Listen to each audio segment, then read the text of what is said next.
Dahil pinag-usapan po natin patungkol po sa high blood.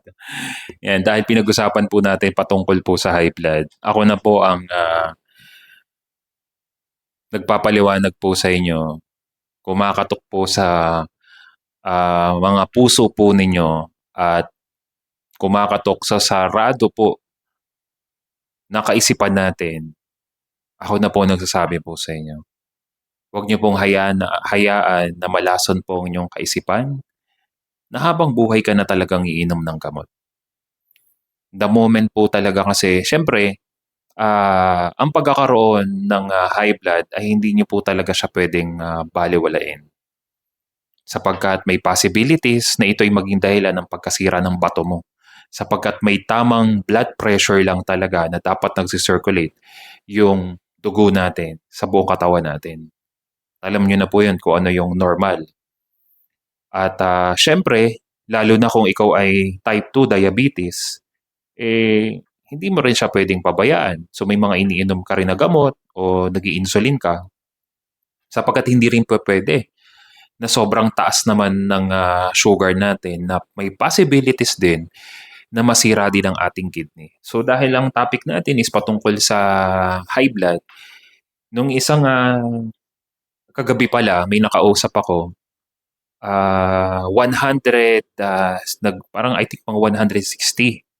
Alas 11 na ng gabi ay nagpa-coach sila, napanood nila yung videos ko. So, nagbaka saka sila mag-PM sa akin. Ako naman, online, nag-video call kami. Tinawagan ko muna sa kanyang cellphone number. Tapos nag-video call na kami. Hanggang sa nalaman ko, taga Mandaluyong City lang sila. NCR. At yun na nalaman ko na may high blood, matindi yung high blood niya. Ang pinaka-normal niya, kung di ako nagkakamali, mga 130 to 140, pero mataas pa rin yun. At may gamot na siya. Ang problema, hindi bumababa. Hindi bumababa yung blood pressure niya. Tapos sinuruan ko siya ng first aid, tinuruan ko yung anong dapat niyang kainin, gawin. At nagulat siya, from 160 plus, nag 140. Pero, pasalamat kami sa Panginoon, tapos pinag-pray ko siya online, at nakakatuwa naman, talaga andun yung pagkilos ng Panginoon. Pero, maya-maya, ay yung first aid na tinuturo ko sa kanya, medyo napatigil kasi nga nagkukwentuhan kami. Sabi ko sa kanya, sige nga, try mo nga mag-BP. Pag BP 160 ulit, nako, nininervyos na talaga siya. Hanggang sa dumiretso na sila sa pagpa-ECG, at yung tinuturo kong pagkain, parang hirap talaga nilang i-absorb sapagkat yung pinaka-basic information ng ating community hindi pa nila napapanood.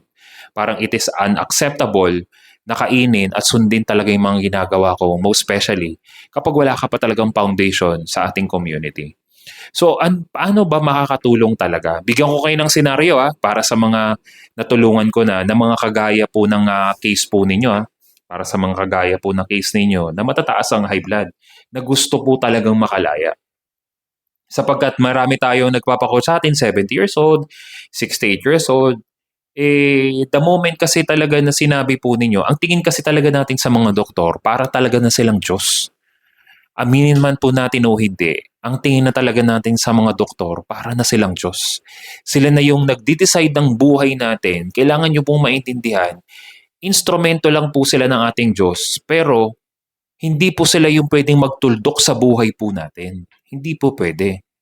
Sapagkat pag sinabing habang buhay na, kasi ang nangyari naman kasi talaga sa mga traditional doctor, resetahan ka ng gamot, inumin mo itong gamot mo sapagkat hindi ka na pwedeng mawalan yan sapagkat abnormal na ang pagtaas ng blood pressure mo.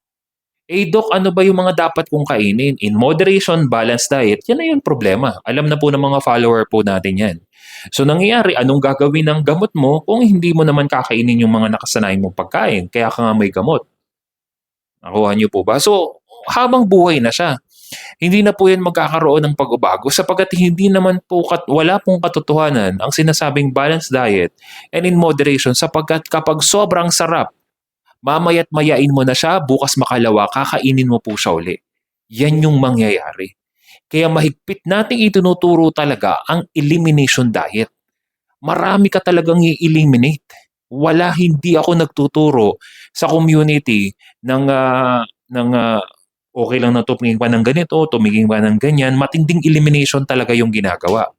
At yung ilan sa mga matataas ang blood pressure na member ng ating community, hirap po silang matulog. Maniwala po kayo, hirap po silang matulog. At araw-araw, BP po sila ng BP. BP po sila ng BP. Ano pong nangyari? So sobrang paranoid po nila. Kaya ano pong sinabi ko po doon sa isa sa follower po natin na ngayon, wala nang gamot, malaya na sa BP, nakakatulog na ng maayos. Normal na ang buhay pero mahigit isang dekada po silang may gamot. Pero nakalaya po siya. Pero in 1 month, nag-BP siya, tine-check niya. Hindi na araw-araw, once a month or twice a month, nag-BP siya, tinitingnan niya. Okay naman. Sapagkat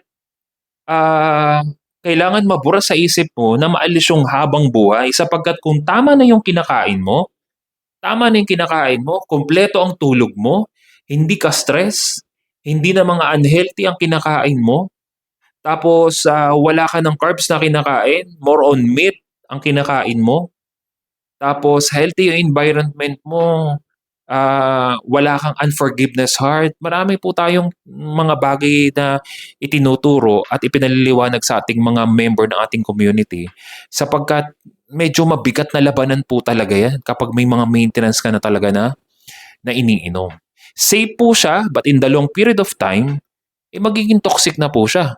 May maintenance ka na, umiinom ka ng paracetamol, biogesic, bioflu, wala na, dire-diretso na po yan. Ako na po yung magsasabi po sa inyo, hindi ka na talaga makakalaya. Congratulations, regular customer ka na talaga ng mga big companies sapagkat mas pinili mong inumin ang merong side effect kesa yung piliin mo, nakainin mo na lamang kung ano talaga yung pagkain na nakadesenyong kainin natin to become fit and healthy. Kaya nung tinanggal po nila yung na mahinga muna sila sa pagbi-BP, sinunod nila yung programang itinuturo po natin sa mga nagpapa-coach po natin. Nung nakaraang taon na nagla-live ako, nag-comment po siya, Pastor. Isa po ako sa natulungan po ninyo. At ngayon po ay nakakatulog na po ako ng maayos. I can't imagine for more than a decade, hirap po talaga ako matulog. Sapagkat ang hirap isipin, natutulog ako, baka hindi na ako magising. Napaparanoid po talaga sila. Sapagkat iba yung fear na inilagay talaga ng mga doktor sa halip na ituro talaga yung tamang lifestyle. Sobrang dami po nating itinuturo po sa ating mga kababayan, lalong higit sa mga taong nagpa-coach po sa atin sapagkat napakahalaga po ng buhay po natin. Pero sabi ko nga po sa inyo, wala po kayo dapat ikatakot kung ang buhay po natin ay nasa kamay ng ating Panginoon. Lahat tayo gustong pumunta sa langit. Pero lahat po tayo mamamatay. Kailangan po ninyong paghandaan ay yung pagkatapos ng kamatayan, there's a life after death. Yun po yung pinakamahalaga. Handa na ba kayo? Pwede na ba tayo magsulit sa ating Panginoon? Masasabi ba natin na naging kasangkapan tayo sa pagbabago at naging dahilan ng kaliwanagan ng kaisipan ng ating mga kababayan, maitawid natin sila at magkaroon ng tunay na pagkakilala sa ating Panginoong Yesus? Masasabi ba natin na pwede na ba tayo mag-report sa ating Panginoon at sabihin sa atin ng Panginoon, "Welcome, my faithful servant." Think about it.